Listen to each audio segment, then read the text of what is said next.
feel like if I'm in black, I'm working because I wear black for my weddings. Are we on? We're on. Oh. Morning. Hello, hello. We have Anna speak. All right. Topic. Lo, you had a topic? Oh yeah, I did have a topic. Did you hear that Mhm. message? What was it? I know I can't even remember. Sorry, I'm a little thrown off. Attachment to Oh, the movie. impermanent objects of impermanence. Mm-hmm.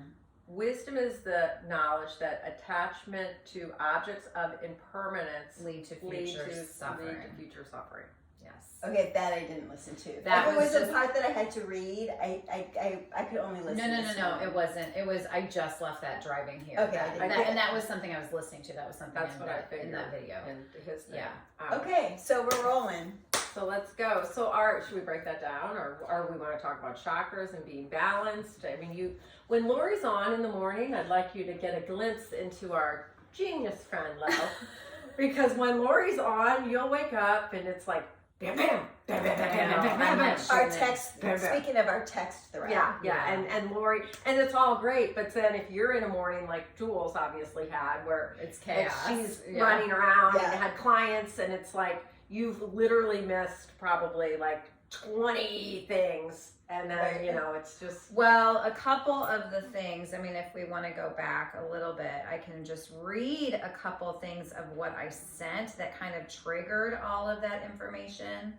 And I don't, do you have glasses? I do not. I left them downstairs, I think, or they might be in your bag.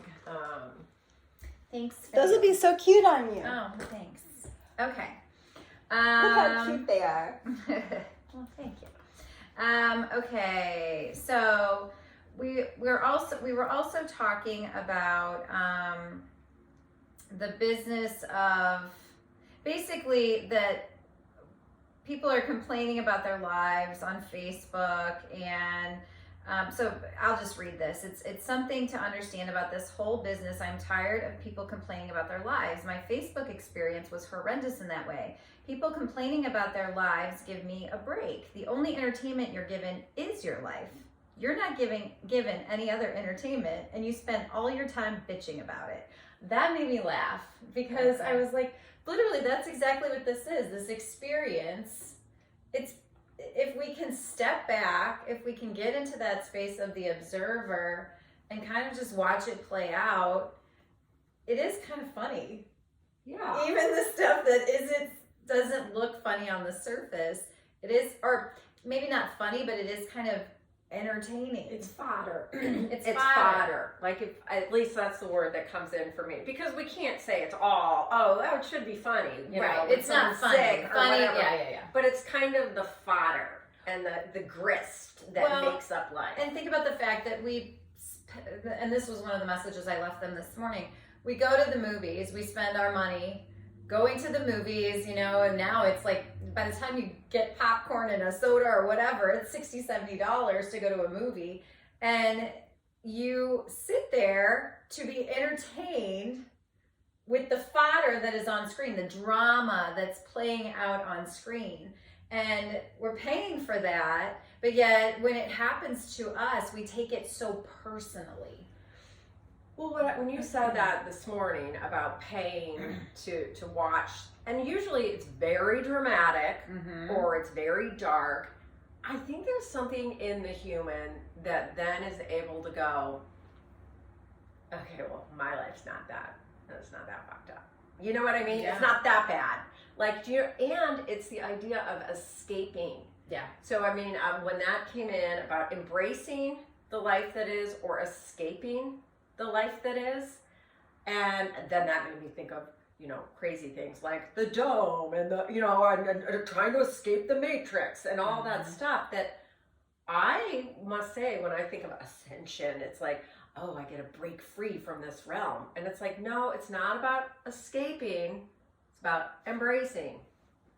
Yeah. Because we're all spending our time trying to escape through various things. Totally. Alcohol, food, the movies, Shopping. I mean, it doesn't even matter. Any Traveling. kind of addictions. Yeah. Like totally. anything. Yeah. I mean, literally, it's like anything that will take me out of what I'm experiencing right now, because, yeah. But then, yeah, we'll go watch a movie where, like, people are, dying and being shot up. It's like, how is that entertaining? Yeah. At all. Well, it's been programmed into us.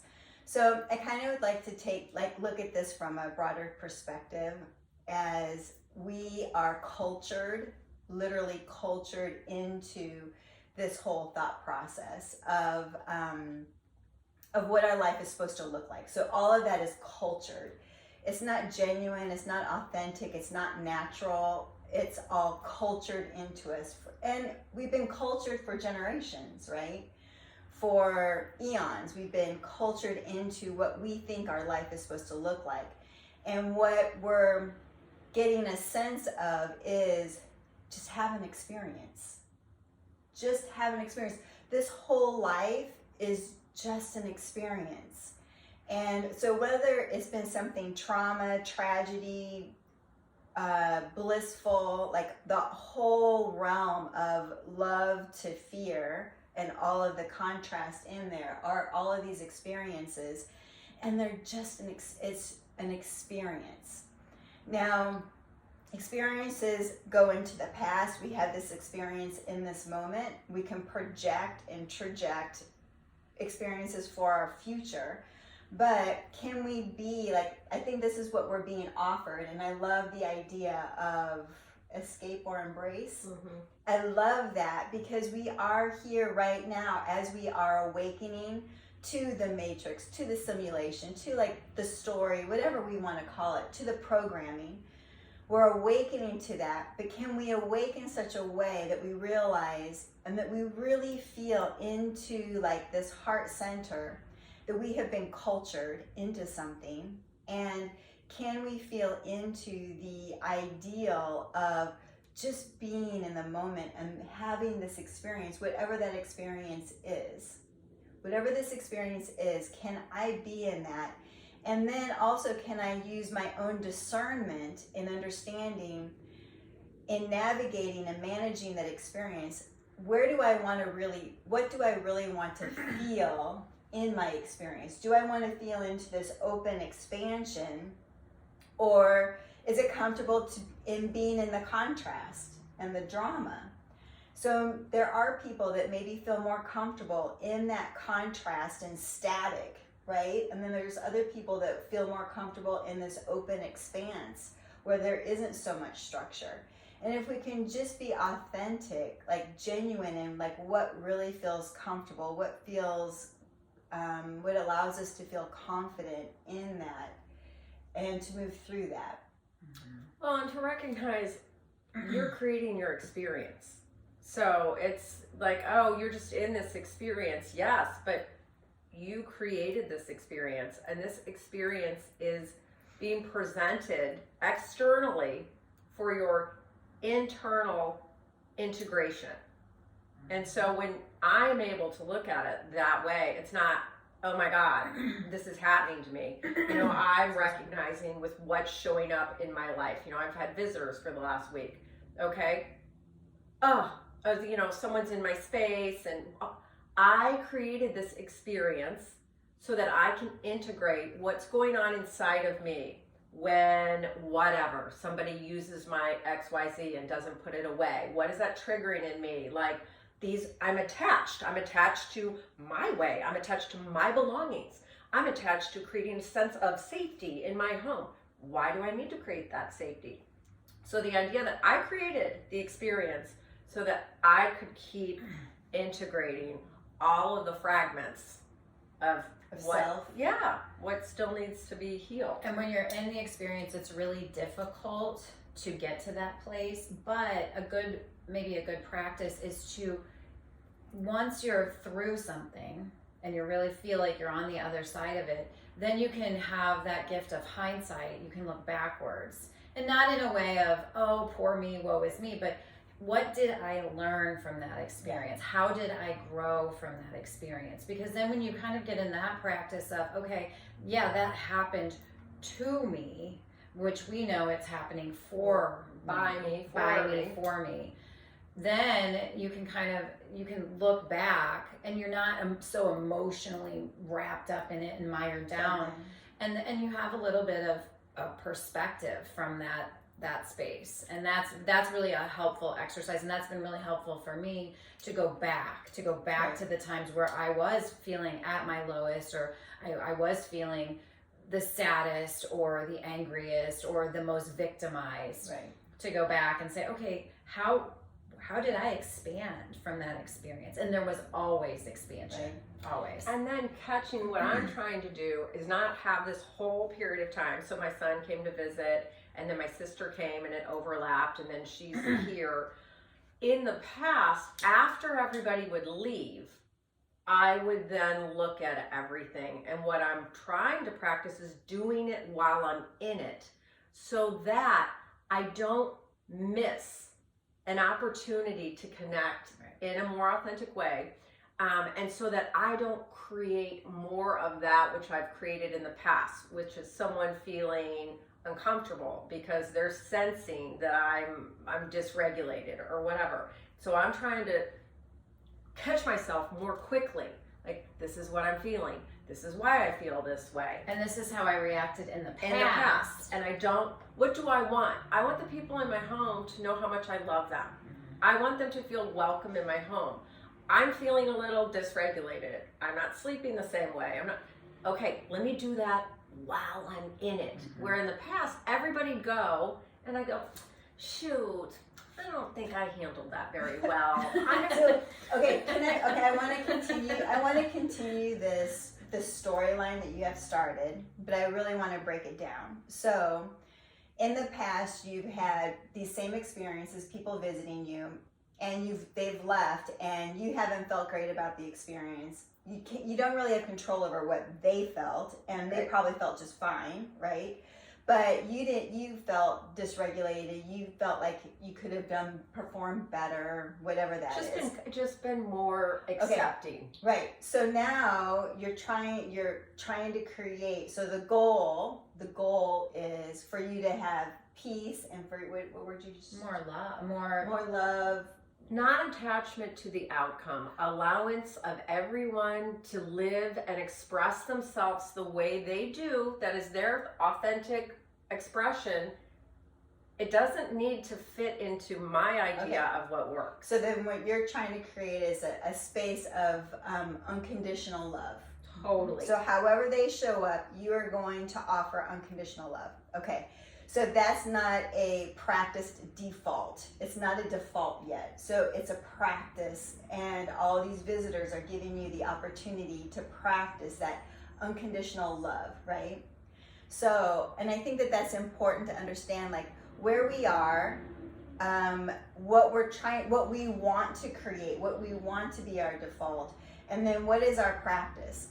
So your practice is just being self-aware of, in that moment, this is how I'm responding to this craze, what I perceive as craze, and am I creating what I want, which is unconditional love, and how do I get there? So you're in the moment trying to create this. Okay, so now I just wanted to create that. Okay, yes. outline. Here's what I'm working on. I don't need to create it. I just need to be it.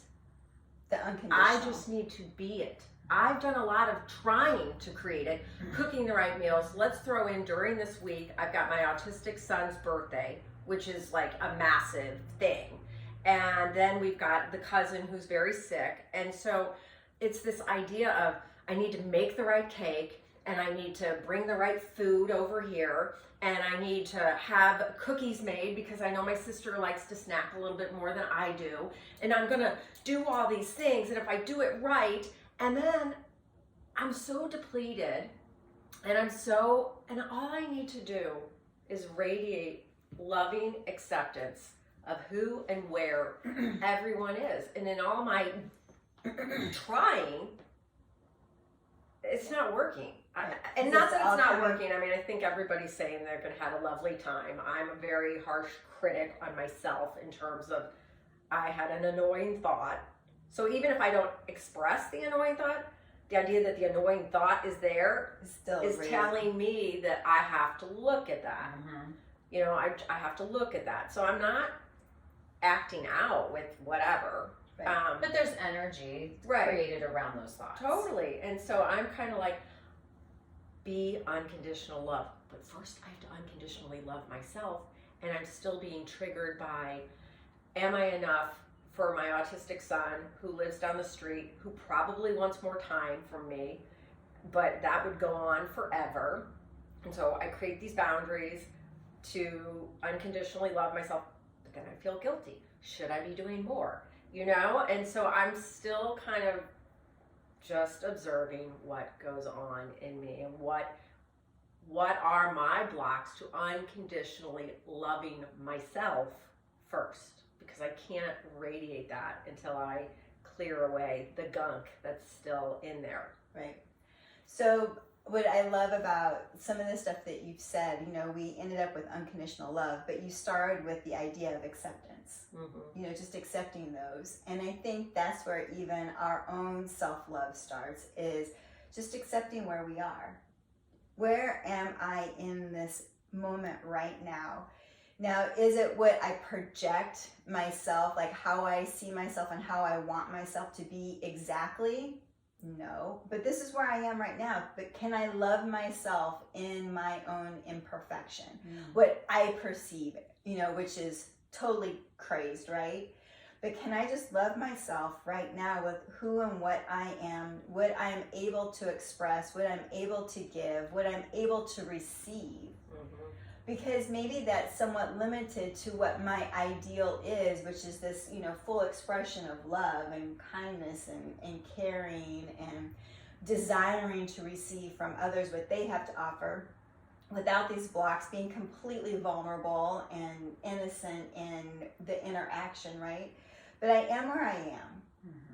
And can I just be okay with that and find relief that this is where I am, knowing that I have like this beautiful mind, right? We have these beautiful minds that are desiring different and desiring a greater expansion, desiring more love, desiring to accept more, desiring to see others in their beauty and grace, and desiring to even see myself, my own self, looking in the mirror and feeling into my own self as that beauty and grace as well.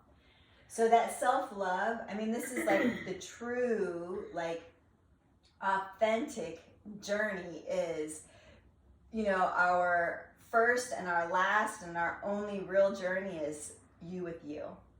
Yeah.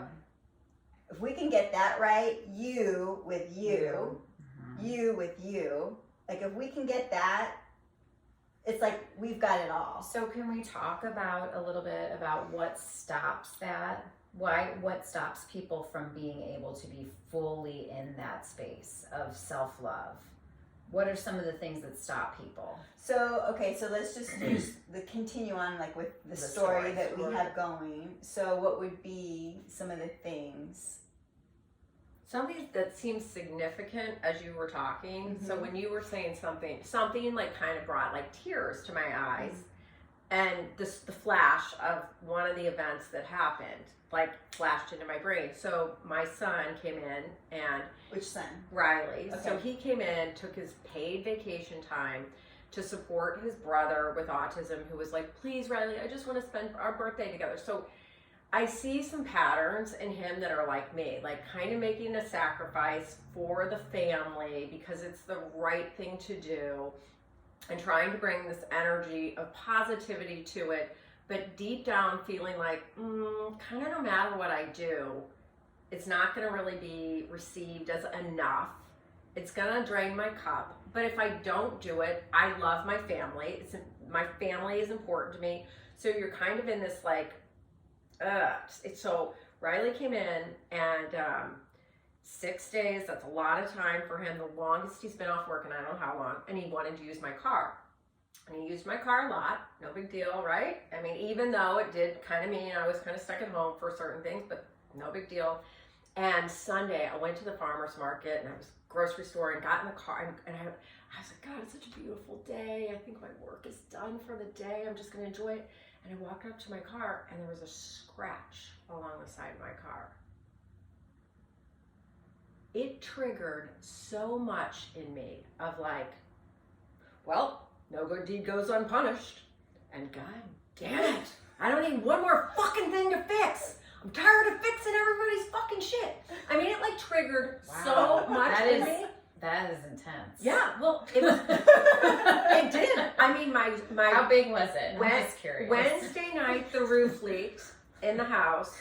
Both showers broke. This was all in the course of like 4 days, and I was like, the plumber had arrived Sunday morning, and I was like, and it is well. I have all the food, I have everything, and I'm like, and now I have a car door that is scratched. I mean, it's not gonna ruin anyone's life, but I have a scratched car door. And I came home and I said, Riley, did you? And he's like, I had your car, so I'm sure I did it. And he was like, I'm so sorry. It makes me really sad that I did that. And I just started crying. And I said, it's okay. People make mistakes. It's okay. I'm just tired. And I'm seeing that Riley, that trying to give and make it right for everybody else. And it's like, I know he felt like, oh my God, I'm trying to make everything right. I'm trying to do the very best I can by just being here and showing up to go to his brother, to go to his dad, to be with his sister. And I'm trying to do my very best.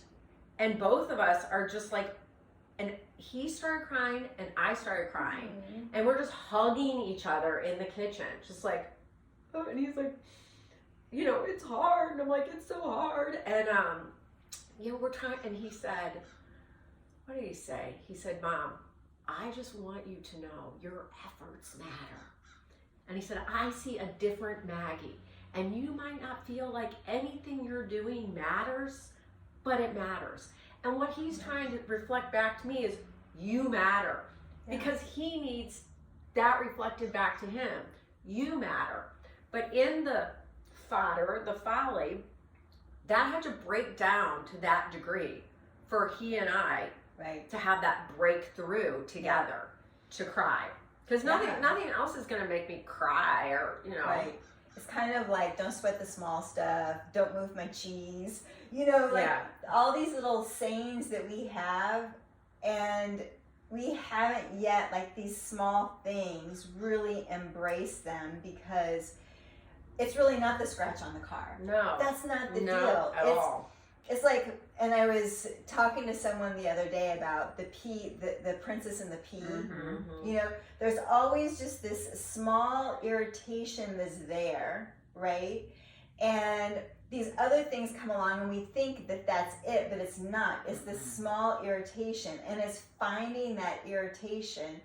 And when we can like finally get there, go deep enough to find that small little pea, we found our gold. But think about how much awareness that takes. I know. And that's the hardest thing too. Yeah. And that's where we're trying to get to. Right. What do you do? What do you do? Because maybe 10 years ago, the scratch on the car, teenage Riley, I don't know if you had the awareness, and maybe I'm just using you as an example. And you know, if I think about my ex-husband, that was his thing, and that triggers me a little bit when you said the scratch on the car.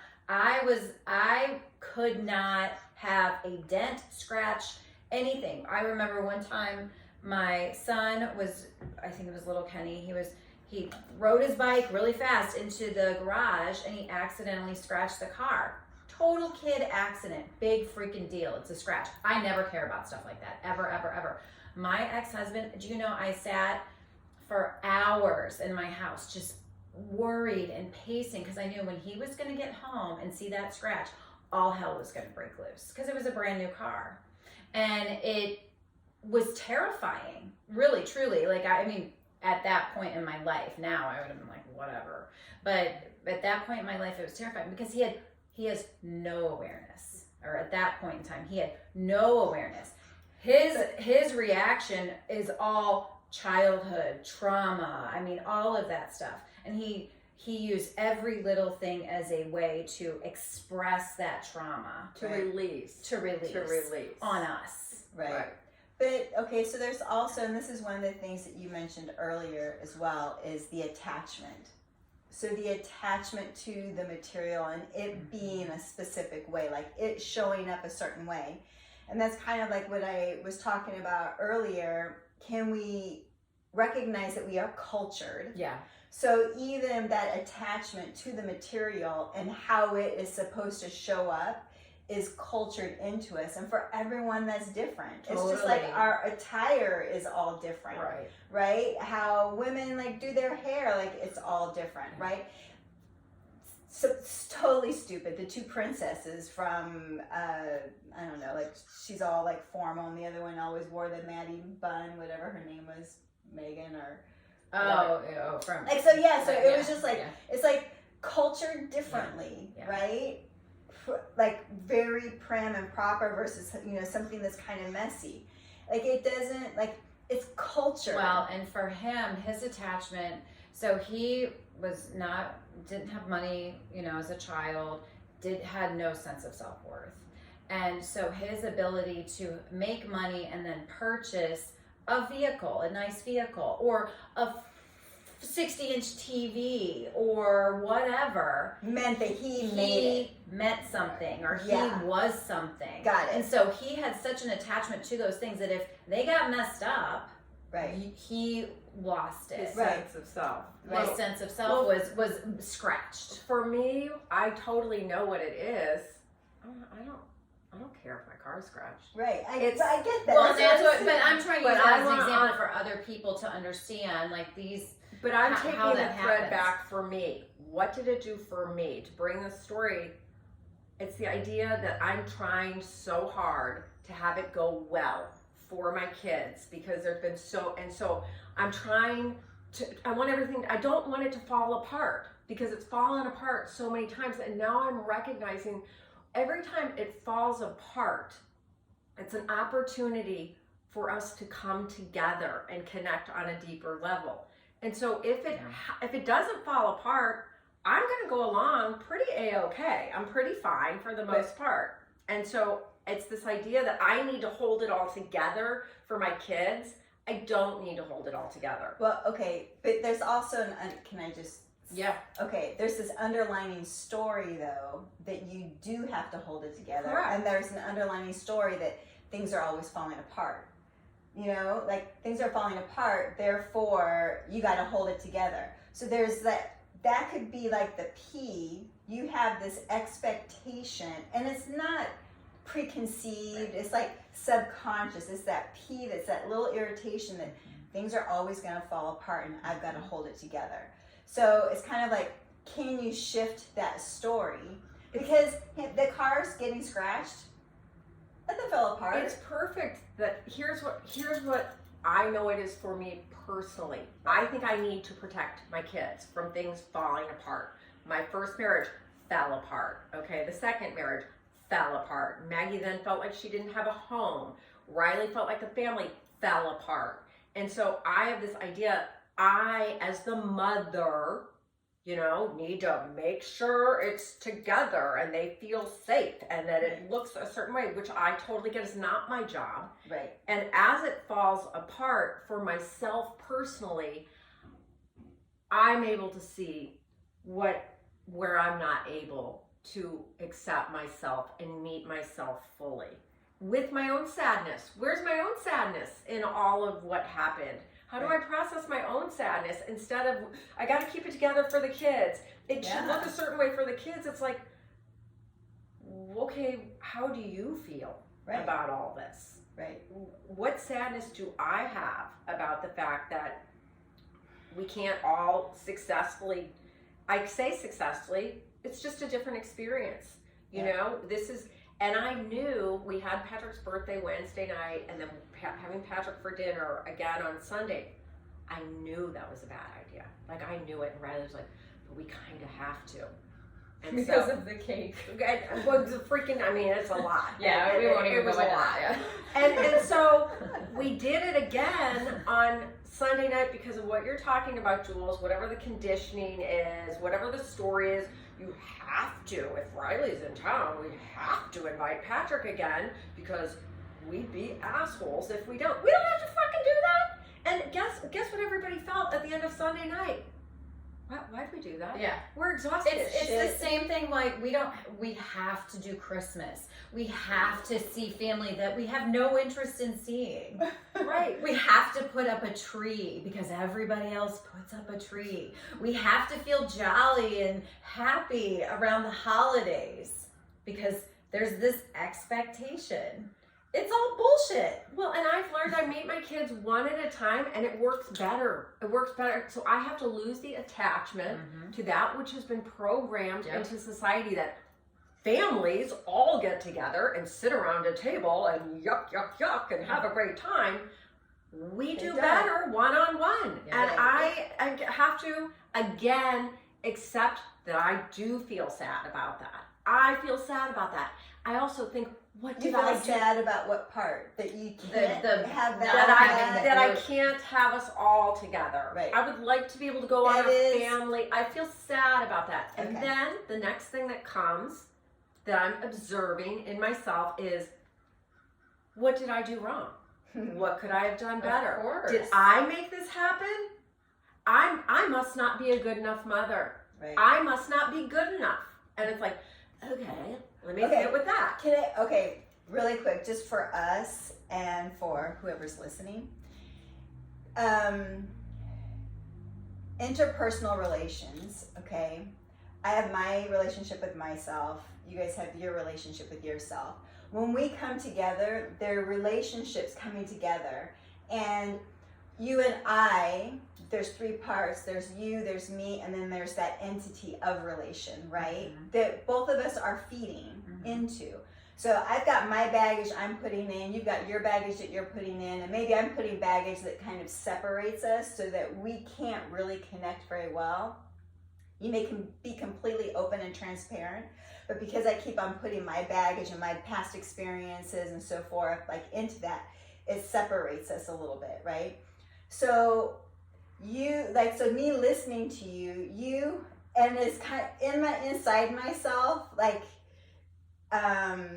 it's not comedy, because comedy is a strong word. It's just kind of like I'm listening and I'm understanding, but to literally think that you have control over three separate spirits having an experience in their humanness and try to keep that under control, it makes me giggle. Okay, and that's so good though. That's so good because that is exactly the idea of the movie. You are the audience to Julie's. You're the audience to Julie's show. Right. And you can sit back and be like, that's funny that she even thinks that. And just as when we're in a movie theater, we can look at the characters playing out these roles and be like, what an idiot, or what a great idea, or what a stupid idea, or whatever, you know, and or just that was awesome, or that was cool. great, or that was dumb, whatever. We just kind of sit back and we're like, and we are not attached to it, right? But it's because it's kind of enabling. So from what I've learned from other teachers and like my own work is that we have to let each individual spirit in that humanness, that programmed humanness, rise to the best of their ability. But we have to give them space. We have to give them these experiences of things breaking down.